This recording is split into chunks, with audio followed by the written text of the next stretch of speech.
minus 40 seconds.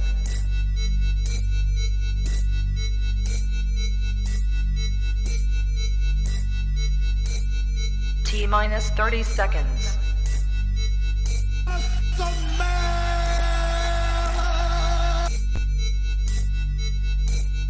T minus 20 seconds.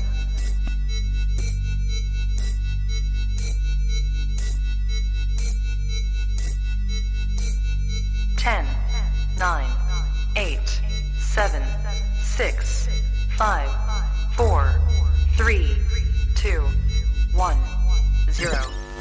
Own it, own it, own it, Kong. I own it. It did. Women's Wrestling Talk, the #1 women's wrestling show on the planet.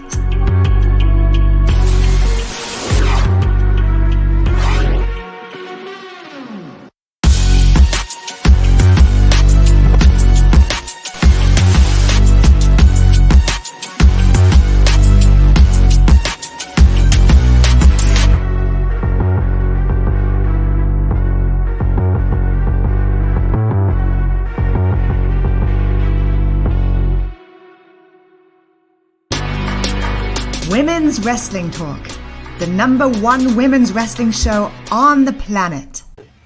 What's up, y'all? My name is TK Trinidad. Welcome to Women's Wrestling Talk, and we have a brand new show for you guys right after the 4th. It's WWT Live. We're going to be talking all news Monday to Thursdays. I know today's Tuesday, so, we had to have a holiday yesterday. Monday to Thursdays for you and yours. And we have quite the show. And it's not going to be me just talking because, who wants to see that? We have quite a few guests, and it's going to be interesting. I call it my beautiful train wreck, and we'll see how it goes. So today's guest, the list was so long. I feel like, I couldn't bring everything together, so I just kind of narrowed it to one major thing, but he'll tell you a little bit more. It's going to be Gerard Bonner, excuse me. He's the color commentator for the Southern Honor Wrestling. And it's going to be interesting. So he has a very interesting story for us today. What's up? What's up? What's up, TK? How are you? I'm great. How are you doing? I'm fantastic. And as you can imagine, the world of wrestling is going crazy right now. So I've got a story for you. Okay. Coming out of this weekend, we had, of course, Money in the Bank and all of the winners and all the great things that happened. But there was a piece that happened inside the women's Money in the Bank ladder match that has caused quite a bit of a stir. So Shotzi, formerly known as Shotzi Blackheart, was in the match and had a couple of spots that didn't exactly go the way that she thought they should. In fact, I believe it was Corey Graves who said before that even happened, hey, you can't really depend on a ladder to cooperate with whatever you have in mind. So she had a couple of spots that didn't go according to plan, and I didn't think a whole lot of it because I've watched a ladder match or two. But the internet wrestling community did. And they had a lot to say to Shotzi on the Twitter machine. And as a result, she initially fired back on them yesterday. And she said quite a bit. One of the things that she said was, quote, "I'm not a wrestle robot. I'm human, and slip-ups happen, especially in a chaotic, unpredictable ladder match." She also said this, which I thought was interesting. She said, when it happened, she said, "I can't wait to see that spot on Botchamania." But then there were comments that she was getting from Twitter saying that she should be fired and other terrible things that hit her pretty hard. They hit her hard enough to where she has decided today to completely hop off of Twitter altogether. She has deactivated her Twitter account, and Shotzi is gone from Twitter thanks to the fans being upset with her about what happened on a couple of brief spots in Money in the Bank. Pretty crazy, I think. Damn! It's kind of like I've done a little bit of hate online, but nothing too crazy. And I can only imagine, especially when you have that many people. And, I know when my phone, I have two phones, and I don't understand the hype back in the day as one goes off. Why two phones was such a great thing. It's so stressful. Because you have the Wow. phones, you have the text messages, you have like people needing all these things, but now you have these people saying all these hateful things, and it's just Yes. kind of like, I need a moment. So, Yeah. it's unfortunate that social media, like she had to just deactivate it altogether, because she's Hmm. such a great wrestler. I mean, She go is back to, I'm gonna turn this phone off. Go back to her like indie career before she even signed to WWE. And I feel like we don't really give crazy. her as much credit, Yeah. because as far as the women are concerned, indie women who've gone through the gauntlet of NXT and made it Hmm. out the other side is actually doing Right. something. She's not doing, everything that we would hope for, Right. but she was in a pay-per-view. Like she's Right. doing something. It's just kind of like we have to give her credit. So Yeah, it's and to just that point, one of the things that she acknowledged is she's not been in a pay-per-view match in WWE in well over a year. mhm. So to then end up in more of a hardcore style of match, which is what, to your point, she used to do in Evolve and in the other indies and places like that, it was a different ball game for her. And again, it's not that it was her fault. The ladders were bent.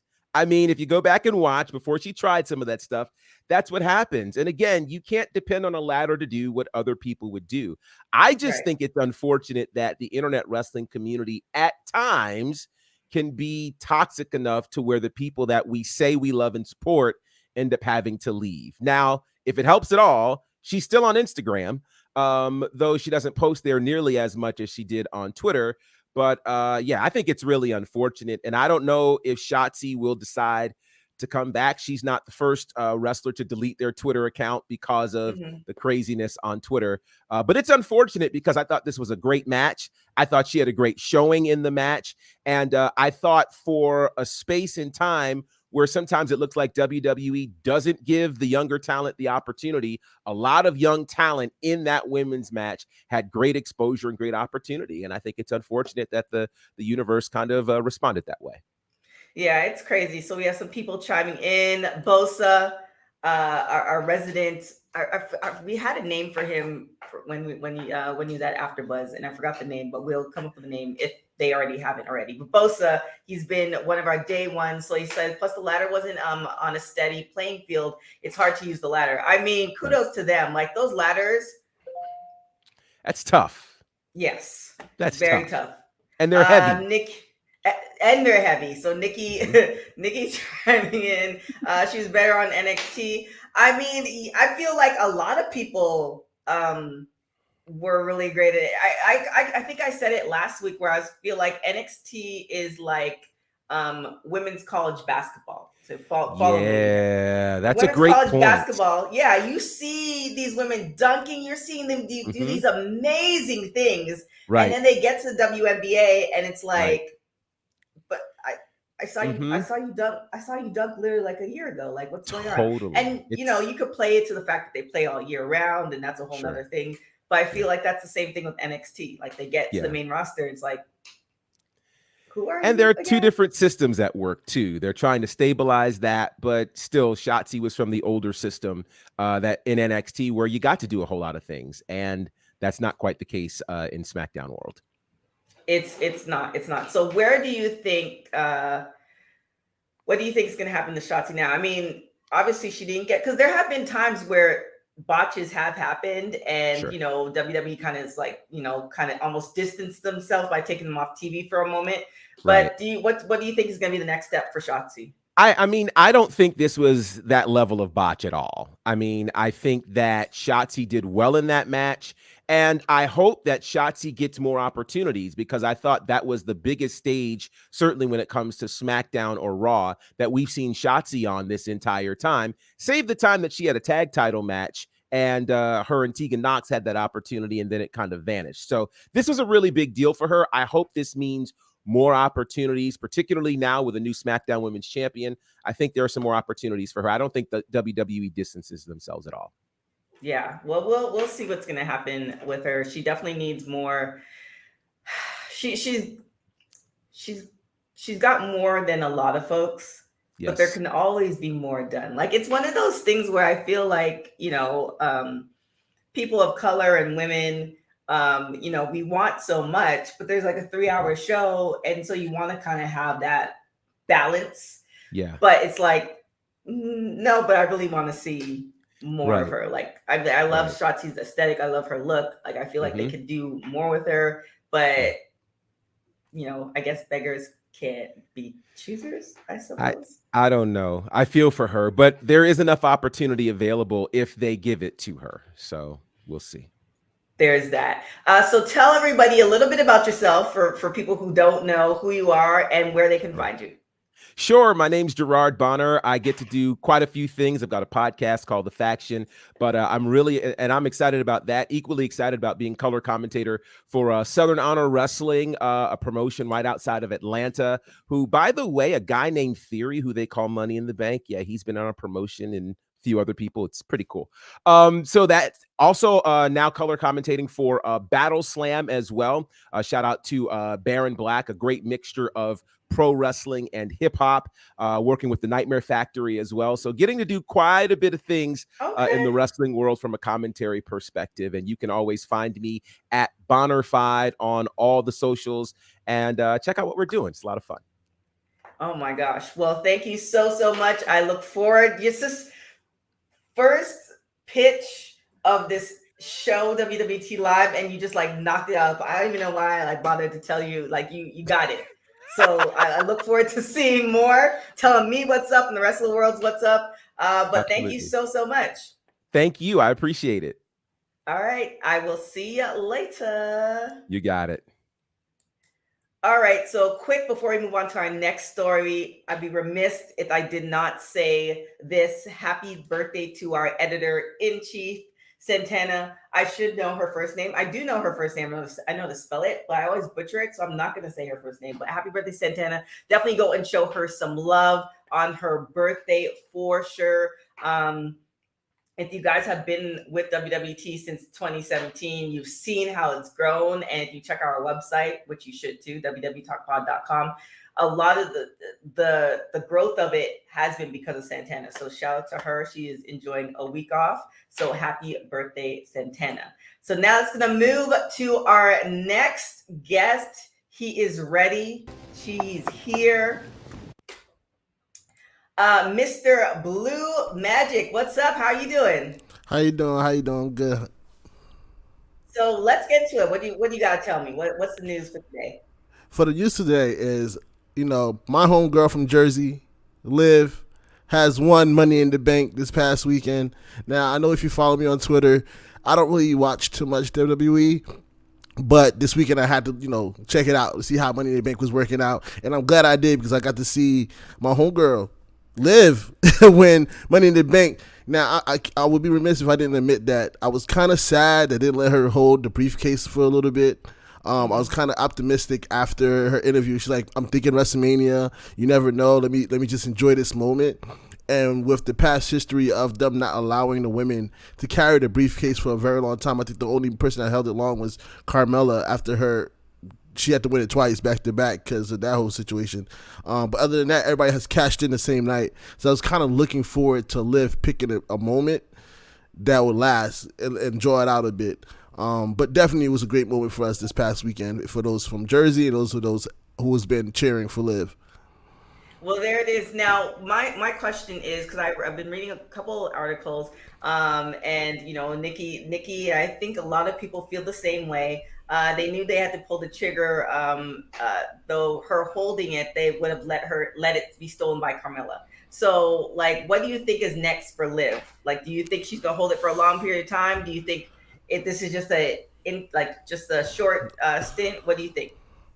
If they're going the route that they're potentially going to, where it's supposed to be her and Ronda at SummerSlam, which is something totally different we have to speak about. I'll probably talk about this tomorrow in terms of SummerSlam.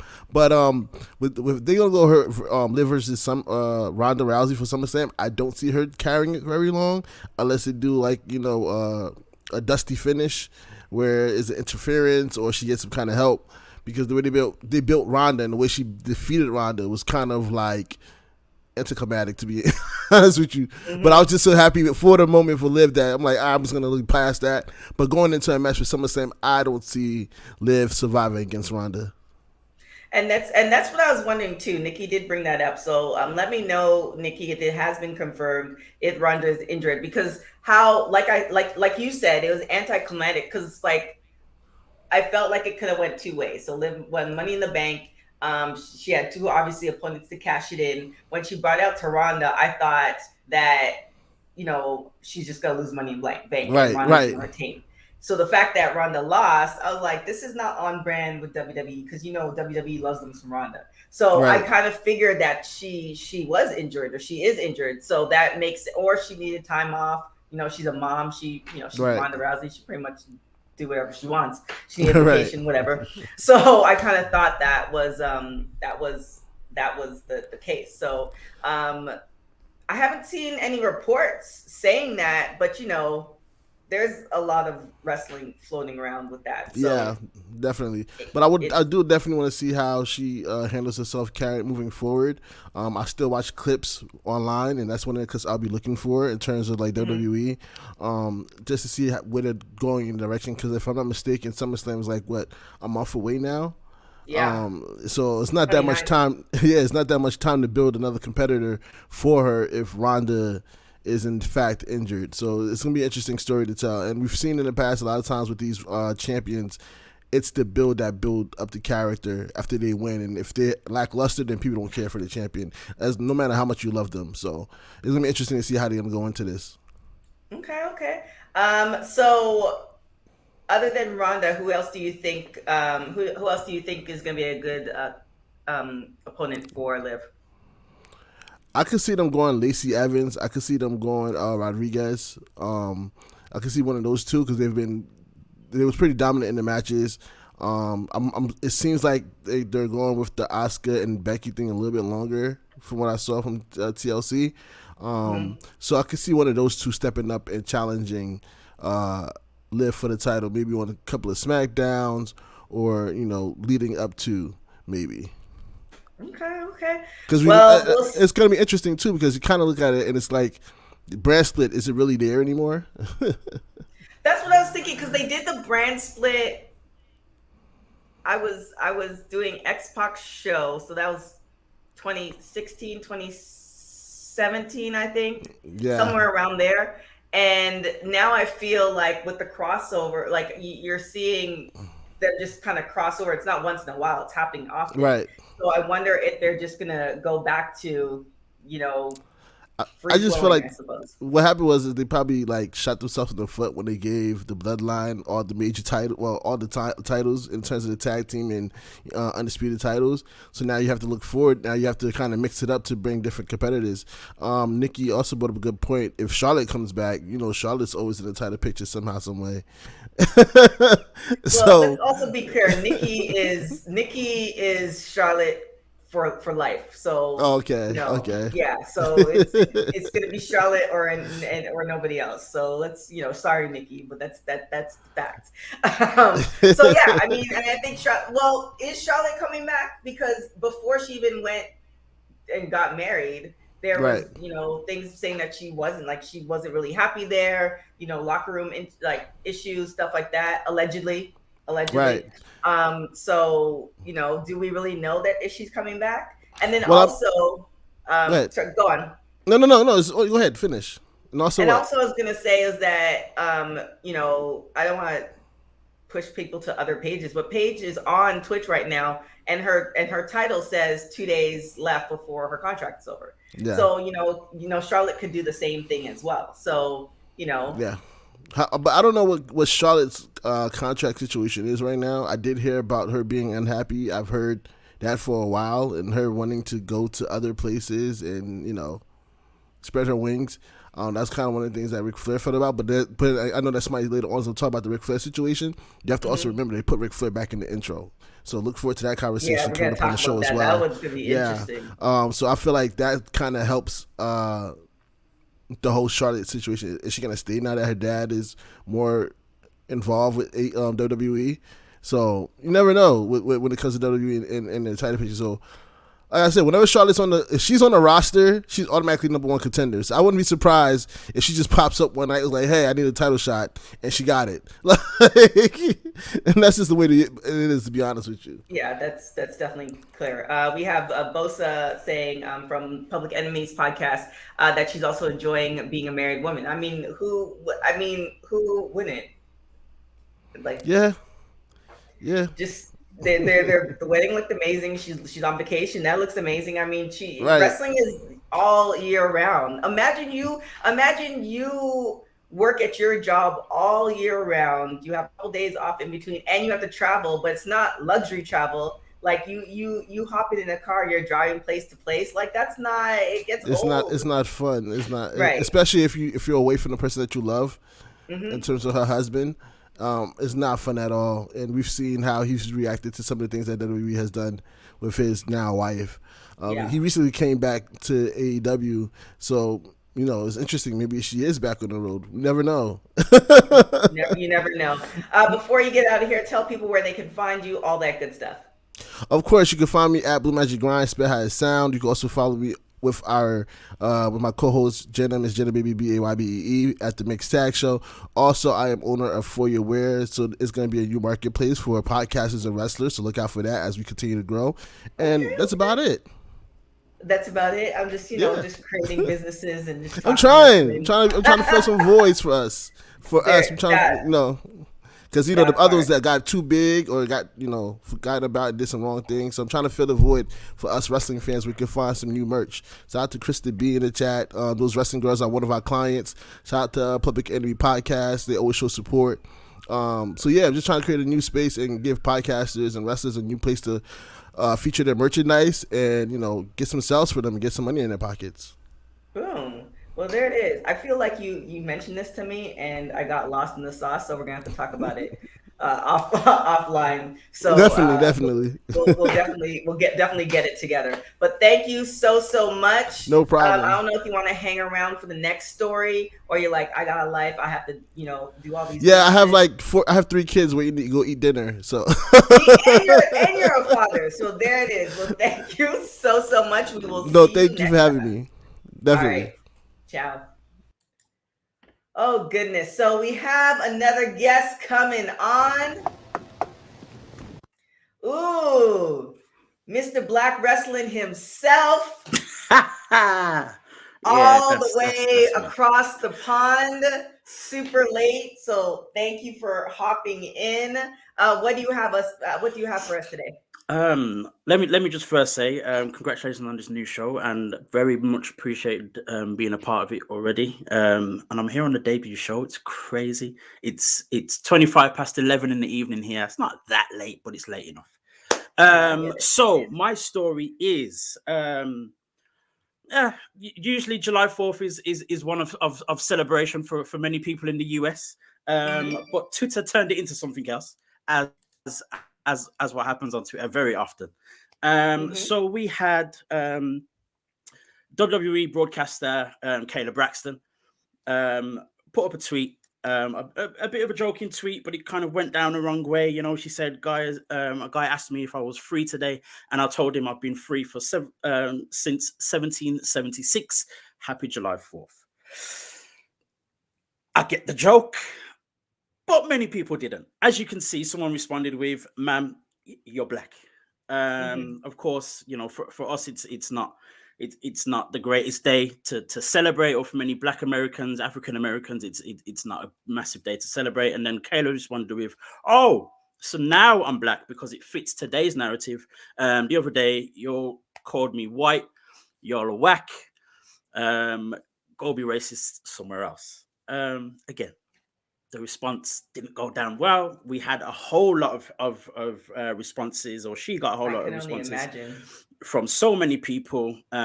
She later, apologized to the person that she went at specifically, and as you can see on the screen, she then said, if overreacted towards you, I apologize. But day in and day out, being mixed and even saying that gets me so much hate.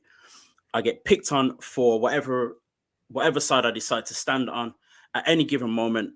even when I'm actually just being me. I'm black and I'm white today, just making a joke.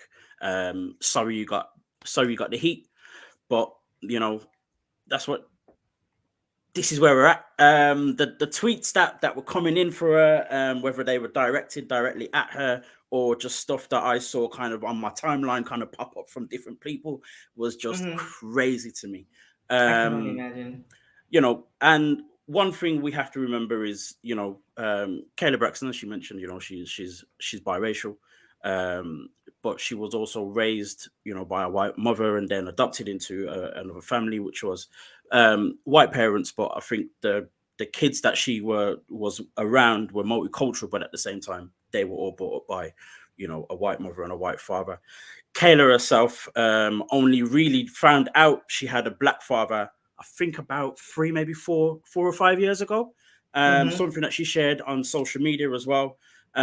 So we got to think, you know, I'm 37 years old. I know I don't look it. Thank you very much. But, you know, we've been living this life. We've been living this black life for as long as we have. However old you are, you know, 25, older, whatever else. She's kind of only just learning this. So she's gonna slip up.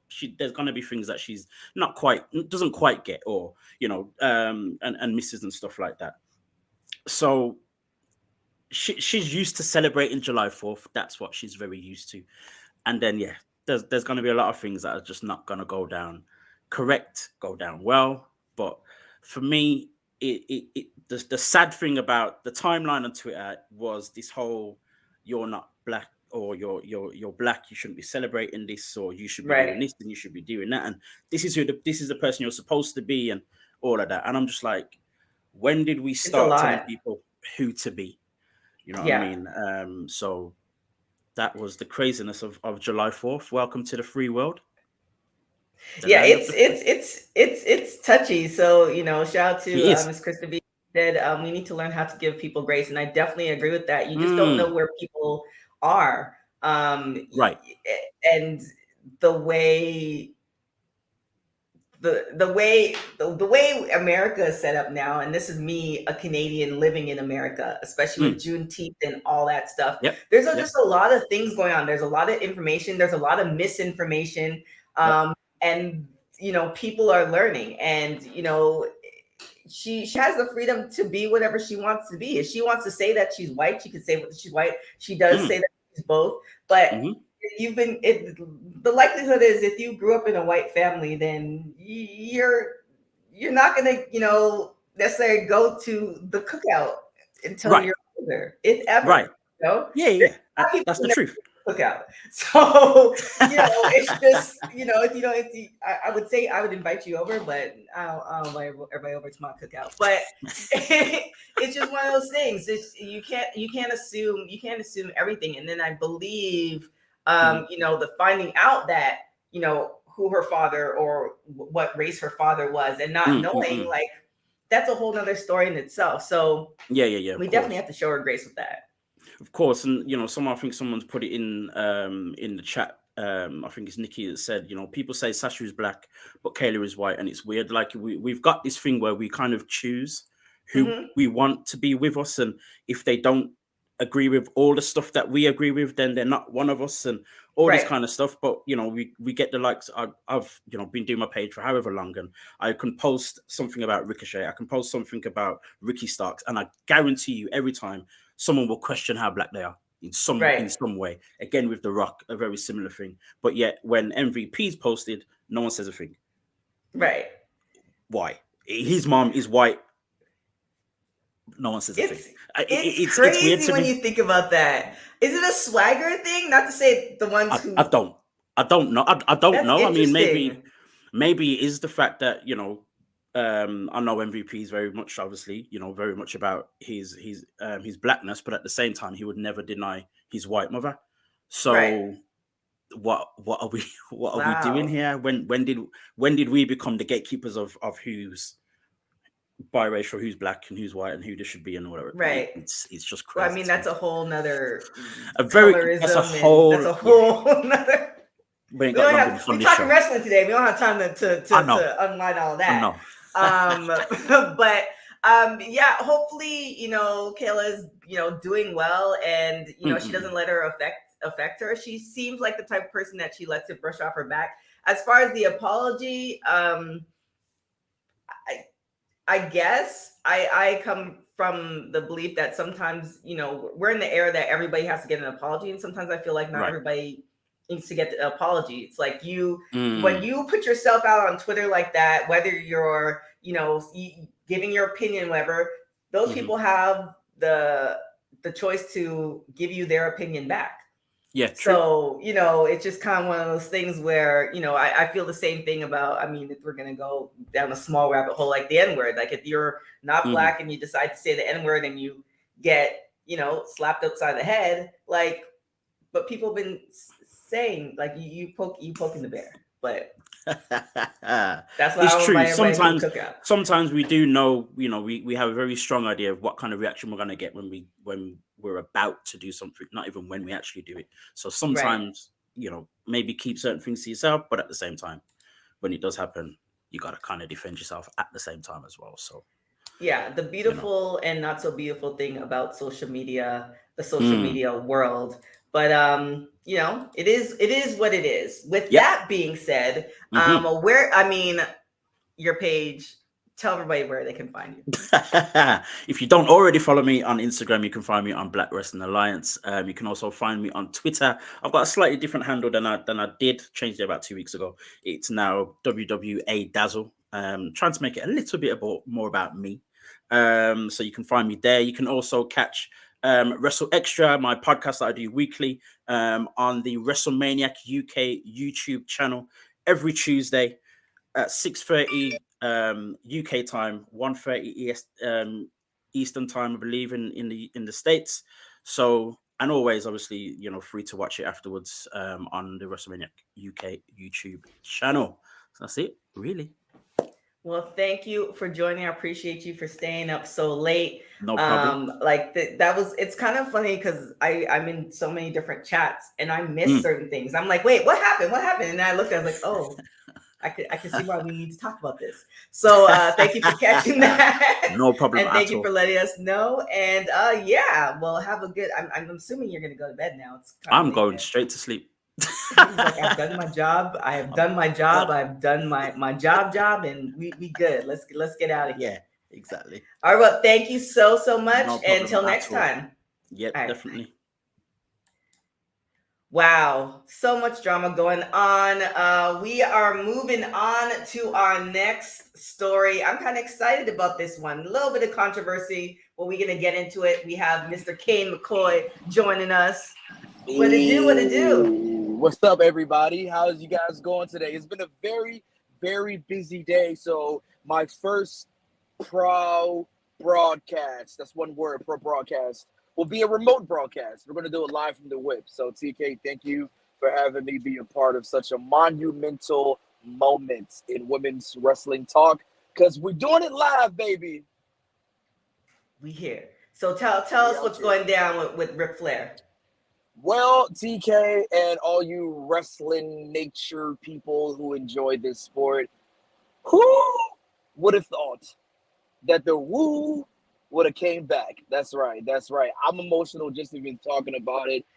Essentially Ric Flair became persona non grata. He was eliminated from WWE programming after the Dark Side of the Ring aired, and we just thought we'd never see Ric Flair again. So, of course, it came out about a month ago that Ric Flair will be having a WWE-produced documentary. He's going to be with Tom Rinaldi from Fox Sports. And Flair says this is the one that he wants you to see. He said, IDFWU to the 30 for 30 that ESPN produced a while back. So this one, he says, is going to be official. And with that, I feel like WWE is kind of trying to slide into Ric Flair business again, due to the fact that SummerSlam is Saturday, July 30th in Nashville, Tennessee, and Ric Flair's last match ever takes place where? Nashville, Tennessee, the following day, July 31st. So I'm sure we might see some WWE involvement last minute, some Forbidden Door swag happening July 31st for Ric Flair's last match, presented by Jim Crockett Promotions. So he definitely, You know, if WWE wants because for WWE, Ric Flair's last match is Shawn Michaels. We negate whatever happened in TNA. We negate everything else. It's his WWE lineage. So I feel like WWE is going to try to get a piece of the pie with Ric Flair's last match Sunday, July 31st. But yeah, Ric Flair is back in the opening credits. There was some interesting fodder on Twitter, on wrestling Twitter, about Flair being added and just how you know, it makes the airline attendant who Ric Flair was doing all that helicopter mess with Phil. And my answer to that is we just saw people cheer Vince McMahon. So I think people are looking at it as like, you know, there's a trial of public opinion, you know, and then there's the actualities. Flair has come out and apologized for everything. And I guess for WWE and for Vince, hey, man, you know, that's enough. You're back in, pal. Yeah. So Ric Flair tweet this today. The most hurtful moment in my entire career was losing my spot. Thank you so much for giving me back my dignity and my life. That's I'm sure interesting. I think the most hurtful moment in Ric Flair's life was probably surviving a plane crash. But, you know, we'll let the Hyperbole roll with that. Yeah, sure. Sheesh. That's right. So, That's right. It's interesting because you mentioned the 30 for 30, and I actually really like that documentary, the concept of it, how they had the cartoon characters, and I believe he was in it. So is he saying that it wasn't official? I mean, that thing about it is that incident was in the documentary for ESPN, and even when I saw it there, I was like, you know, I can't believe they'll do that. And at that time, it was treated as, well, that's just Rick being Rick. You know, that's just Rick being Rick. And I guess in the court of public opinion, you can be tried for double jeopardy because it was already out there. It had been out there. And I think on the low ski, that's kind of been Flair's kind of main gripe that, you know, this wasn't necessarily new information, the plane ride from hell. But, you know, I think with that episode and that entire season of Dark Side of the Ring kind of been the episode where people was like, hey, man, is this going to talk about wrestling or is this just like a WWE hit piece? Is this a wrestling hit piece? You know, are they trying to just purposely take down people, as evident by a lot of the people involved with it, such as JR and who have you, Jim Ross, not involved with it any longer because they're kind of taken away from its original concept. So I think with that, you know, he looks at it like it's a time to redeem himself. Ric Flair is 73 years old. You know, he's had a lot of health problems that he's conquered back from. And I think he cares about his status, his legend. He cares about his memory at this point. And he wants to be remembered as one of the greatest wrestlers ever. Not somebody who, you know. Yeah, I was looking at some of his promos and literally I stumbled on one where it's probably maybe 20 years ago, 15, 20 years ago, where he was in the ring and he was like, it seemed like he was announcing his retirement. And he's like, I am never retiring. I will die in this ring. It's not, you know, it's one of those things where it's just kind of like, the question is, this is, you're the perfect person to ask this question. The question is, this stuff has been out there, right? And, you know, because of social media, we can now give our opinions for everything. We forgive Ric Flair, but are we forgiving Hulk Hogan? Ooh.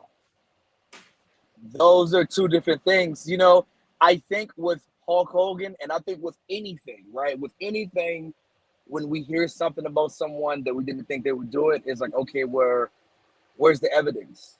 And with Ric Flair, we can't see the Ric Flair incident.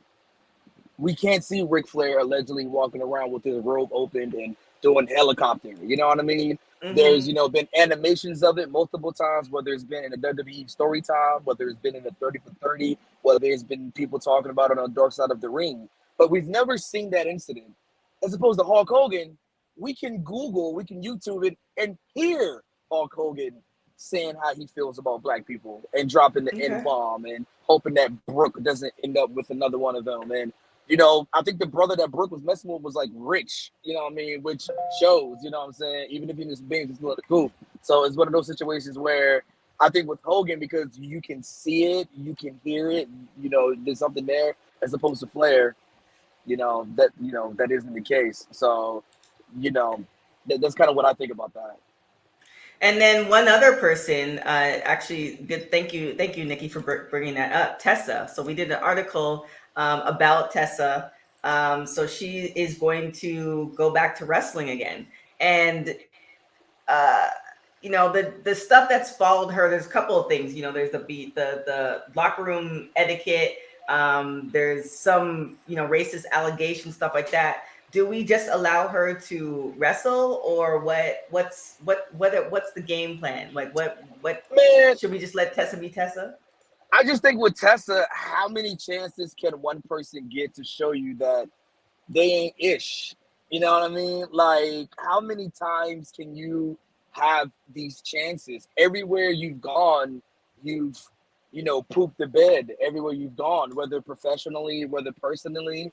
Like, at this point, who can vouch for you? I thought WoW was going to be it. People thought WoW was going to be a redemption project, tying that stuff to AJ Lee.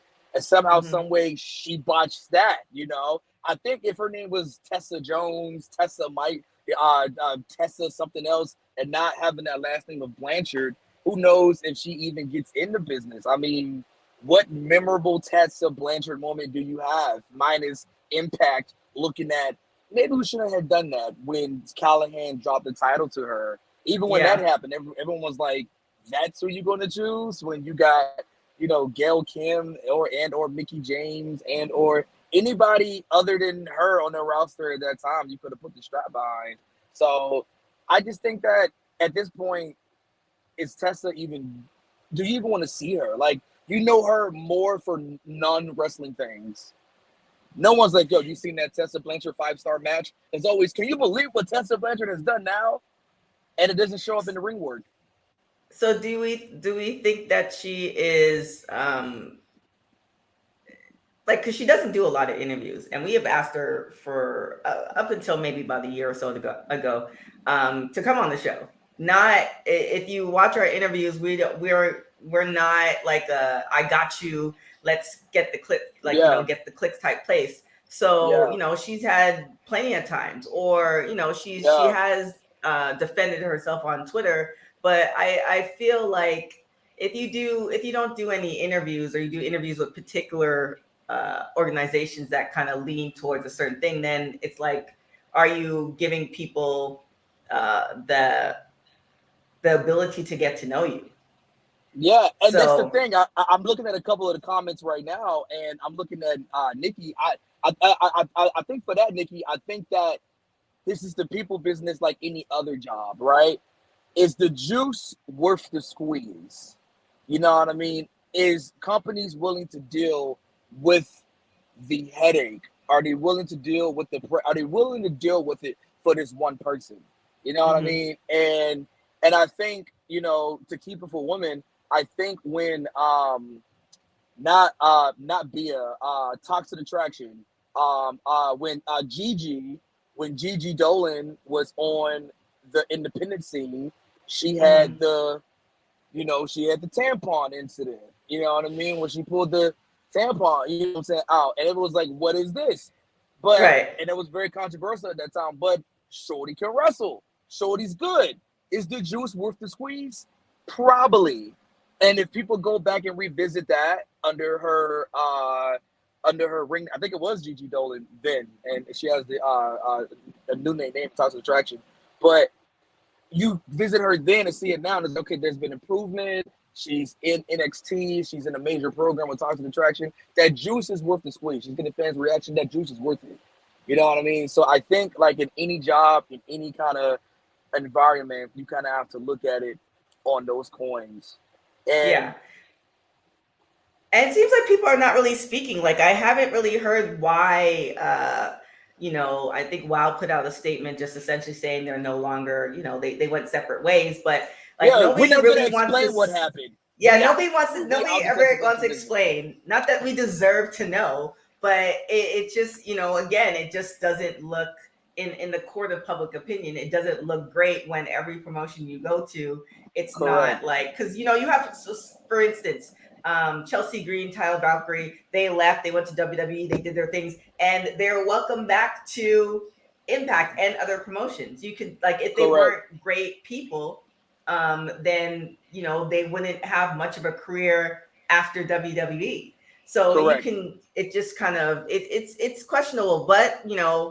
as me, being namaste and about life and positive Yeah. energy, I'm give just Hey, many look, who gowns, knows? and I hope everything goes well. Maybe we could get some Four Horsemen vibes popping for Ric Flair's last match, and Ric Flair's tag team partner could be Tessa Blanchard. How about that? Tully's in the corner, throwing up the four. You know what I mean? We got a little horse. I'm sure Ric Flair's probably like Tessa's godfather or something like that. You know what I'm saying? Seeing how they were him and Flair and Tessa's daddy Tully was out here bleeding all over the territories together. So who knows? Maybe Tessa might pull up at the Ric Flair's last match. So I'm Yeah, excited I mean, for there's it. plenty of matches that weekend, so Yeah. yeah, Clearly, I'm in my car driving there right now. I'm driving to Nashville apparently. So it's gonna take you like 3 weeks to get there. yeah, exactly. Yeah, Well, I'm gonna there just it is. drive. I'm gonna just drive there, but it's very exciting. I heard that Ric Flair is gonna actually try to have a show with the Undertaker later. Not like the one Dead Man show that the Undertaker's doing, that Mark Calloway's doing, but like with Right. the Undertaker at the funeral home. Maybe what? Huh? Wow. The, Where can the people find you, dirtiest Kane? the dirtiest player in the game, Ric Flair, is gonna do his next trick, and that's cheat death, baby. 73 years old, coming off what he coming off of. Hey, I'm inspired, dog. I might stretch today. I'm just saying, So shouts to the Nature Boy. Hey, one time for the one time. What? 2 claps and a Ric Flair. Woo! Where can everybody find you? Follow me at Kane McCoy, CAINMCCOY, CAINMCCOY. There it is. Well, thank you, Kane. We look forward to seeing your other stories and your other hot takes. We'll talk to you soon. Thank you, guys. Be safe out here. Drop All an right, elbow ciao. on life. Oh, goodness. Okay. Wow, for the first show, I'm thoroughly impressed. Like, I'm impressed. Not impressed. The hosts have been amazing, but the fact that this is going way better than what I imagined, because I was like, ooh, I don't know what's gonna go on. So I want to thank you guys for watching. We have one more story coming in. I'm really excited about this one. So ready to bring it in. Hey, Miss Patricia, how are you doing? Hey, so what do you have for us today? So, this is like fresh off of like Money in the Bank news. It's about Ronda Rousey. I know everybody is wondering, is she going home? Is she gonna just be a mom for a while? So basically, she's not taking any time off. Like people were saying, according to Dave Meltzer, there is plans for her to continue this feud with Liv Morgan. Okay. Her, who cashed in on Ronda Rousey Saturday night for Money in the Bank. Shout out to Saturday pay-per-views. That was everything. And I was excited to hear that, because I was hoping, it wasn't like a, Liv Morgan pinned Ronda Rousey and then it's like, okay, on to the next. I think it really helps Liv's character, and I think it does a lot for Ronda too, low key, to actually be like, lose the championship, get pinned, and then like show up and like continue to compete. So the rumors are not true, because we earlier at the top of the show, we had people saying that she was injured. So she's not injured.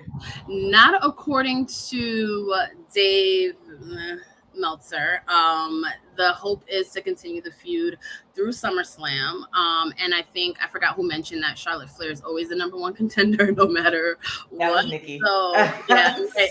So I can imagine Charlotte being in the mix somewhat, but that is the rumor right now. That Ronda is going to continue to be in the title picture on SmackDown, and feuding with Liv Morgan. So I love that. That's really interesting, because do you think, because so when Ronda first came, like it felt like WWE was feeding Ronda to us. Obviously, for everybody should know her career, but I always recommend reading her book. Her book is amazing. But she's had an amazing career. We know why they signed her.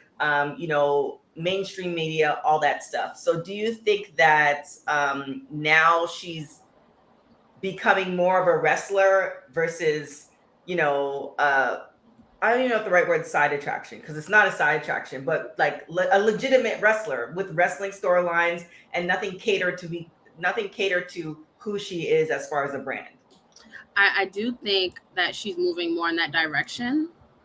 Because I think, like you said, like when she first came into the company, and again, she's Ronda Rousey, and like however I feel about her character in the concept of WWE, like she's Ronda Rousey. So I mean, I kind of understood that they were gonna like put her in a certain position, but I do think that she was also passionate about, you know, learning the ropes, and I think that was something that was missed or not translated through for Ronda last time, was that she did want to be a wrestler. She did want to pay her dues. She was a lifelong wrestling fan, and that's something that she was passionate about, which is why she became close to Natalya, and trained. And she has a WWE ring at, you know, on her property, so that she can get better at this business. So I think this second time around is her opportunity to be like one of the roster. Now, don't get me wrong, she's always going to be presented as, you know, who she is, because, you know, if I'm WWE, I'm gonna get my money's worth.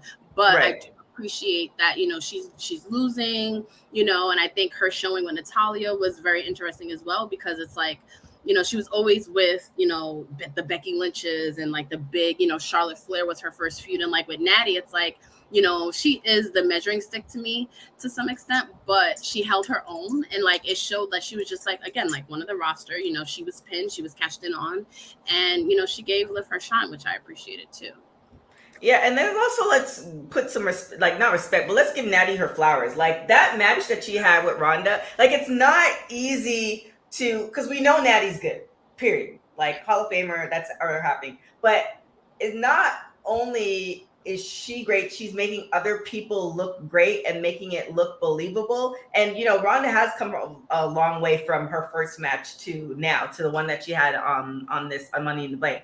But Natty did an amazing job, and she also helps to train Ronda. So I mean, it would only make sense that Ronda has to get better. Yeah. And I agree. I think any way to become better is to like put you in the ring with Natalya. And I always try to give a shout out to Krista B and the other half of those wrestling girls in the comments. And, you know, me and her have tension when it comes to talking about Natalya, particularly because, you know, on screen, like she might not be the most like exciting, you know, personality. Sometimes she does feel like forced on us, like et cetera, et cetera.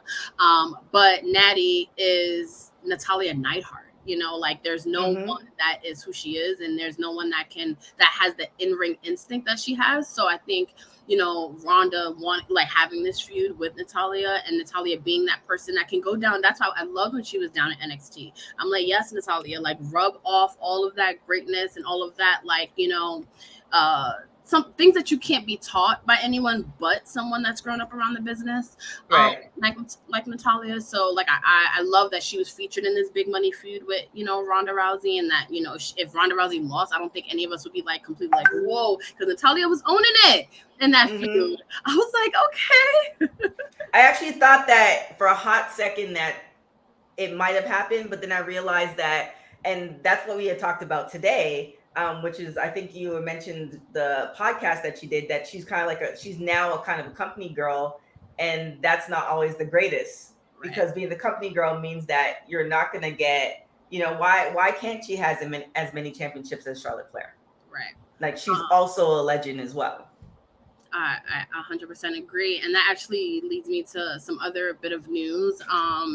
Natalya was on Corey Graves' podcast, and she talked about how being a company girl kind of worked against her, and how it actually was. It gave her a hard time, and I can totally see that. And just from someone who's like watched Total Divas and seen how a lot of the times it was like she was overlooked for certain marquee match opportunities, because it was like, you know what, you're way more valuable like training this new girl and showing her around during WrestleMania. Like, you know, we trust you to do that. And, you know, as someone, I'm sure TK, you can relate, being, you know, someone that's worked in like corporate structures, like that's valuable to be that person, that go-to person. But then there's a side where it's like, wait a minute, like, you know, I'm here too. I'm probably the best technical wrestler on the roster. Like, why aren't you using me more? Why are you using me for this? And I can see why that worked against her. And in that interview with Corey Gay, she actually compared herself to her other family members, because you can't, you have to mention the rest of the Hearts that have worked for, a Vince McMahon for, years and years. And, she compared herself to her father,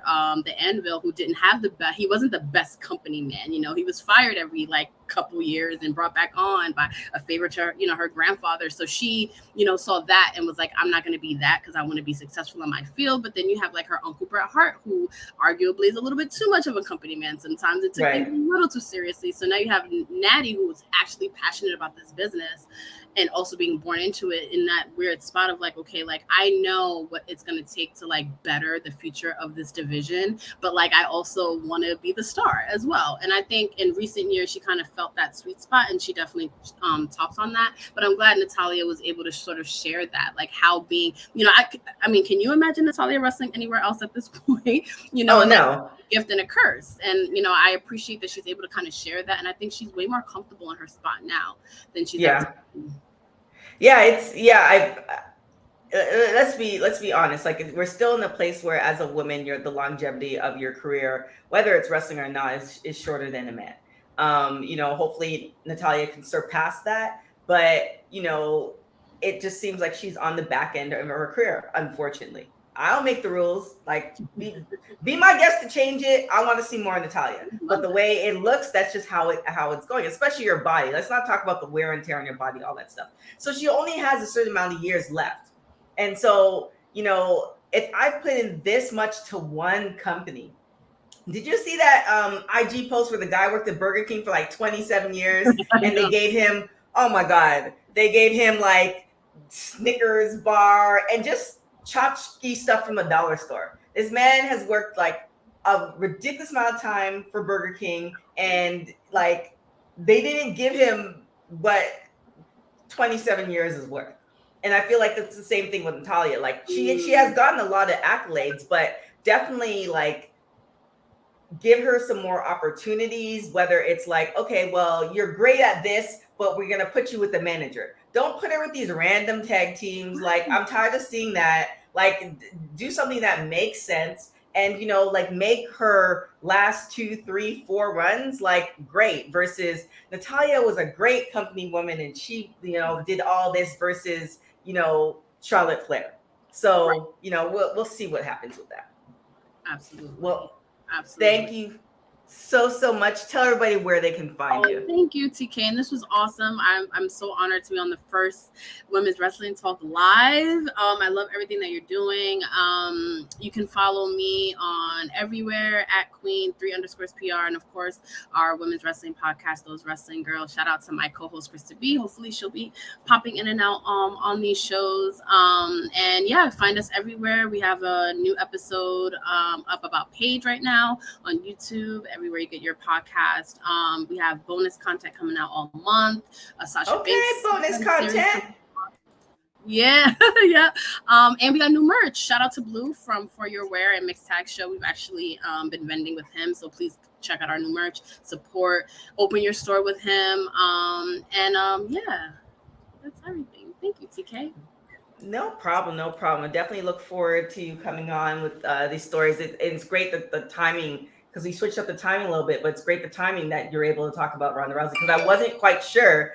And now I'm actually really more excited than it being she's injured and this is why Liv got the title. Now it seems sometimes WWE actually gets it right, and they make you excited about a storyline. So now I'm actually excited to see what's going to happen per se. We'll see.